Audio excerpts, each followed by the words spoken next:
Hi, my name is Jeff, and I'll be taking you on a tour of the body's digestive system, also known as the body's power plant. The digestive system, also known as the alimentary canal, is composed of many parts. It can be thought of simply as a long tube, which allows food to pass, be digested, and then eventually excreted. In addition, the digestive system also contains numerous accessory organs such as the liver, gallbladder, and the pancreas. Their roles and functions will be discussed later.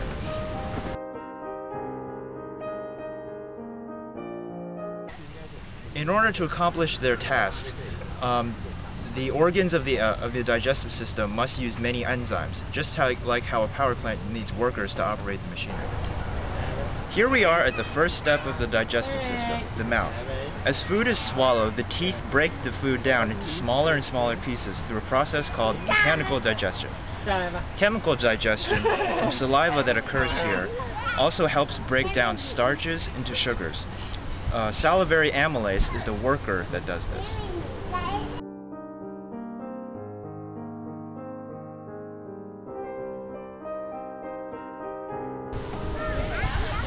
Food is next swallowed into the esophagus.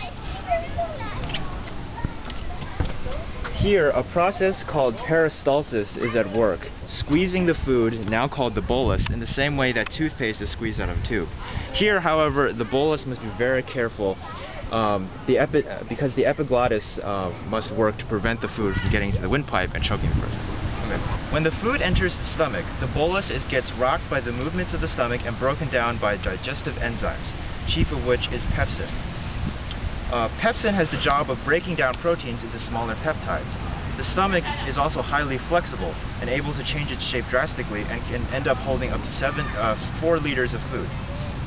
Small molecules such as glucose, aspirin, and alcohol are absorbed directly across the stomach wall into the gastric blood vessels surrounding the stomach.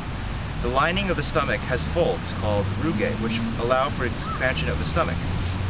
The surface is also pitted with gastric glands, which secrete acid, mucus, and an enzyme precursor. Muscular walls then mix stomach contents to produce a soupy mixture called chyme. Stretching the stomach stomach wall is a stimulus for gastric secretion. The stomach can be compared to the body's furnace, helping to break down foods in the same way that a furnace in a power plant burns coal or oil.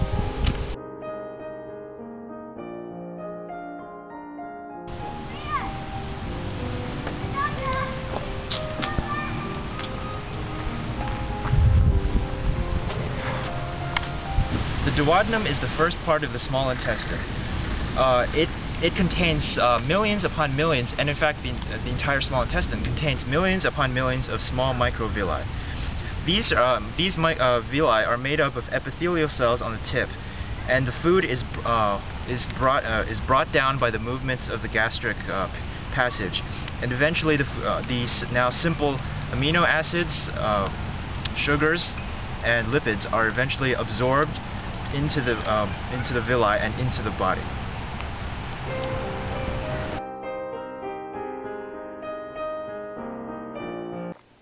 The liver is one of the most important organs in the body.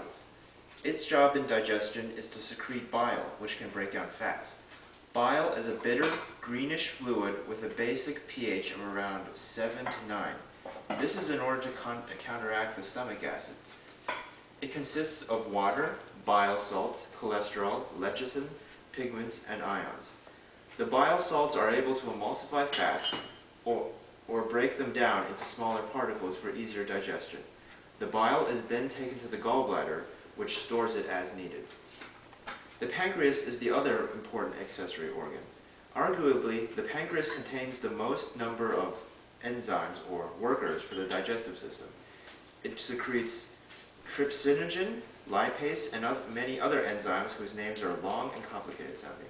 They all work to further the breakdown of carbohydrates, fats, and proteins. These are all a part of chemical digestion.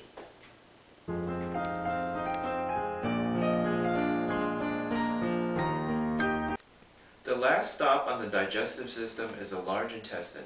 Since all of the digestion and absorption of nutrients are already complete, there are not that many things for the large intestine to do. After the nutrients have been absorbed into the small intestine, the remaining fluids enter a large intestine, also called the colon. where it passes through the ascending, transverse, and descending colons in that order. On the way, it will also bypass the appendix. This sometimes can be dangerous as it can get blocked and infected, which will require an appendectomy. The fluid comprises undigested or undigestible food, bacteria, dead cells, mucus, bile, ions, and large amounts of water. The remnants are drained of their water through absorption, and it eventually passes through the lateral and transverse colon until it finally reaches the rectum, where it is eventually expelled. The last part of this is rather like the smokestack or power plant, since after all the coal is burned, only ashes and waste gases are left, and these must be disposed of.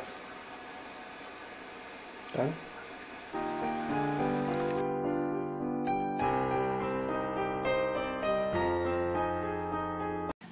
Alright, and that's it for the digestive system. I'm Jeffrey Yao, and I hope you'll come back soon.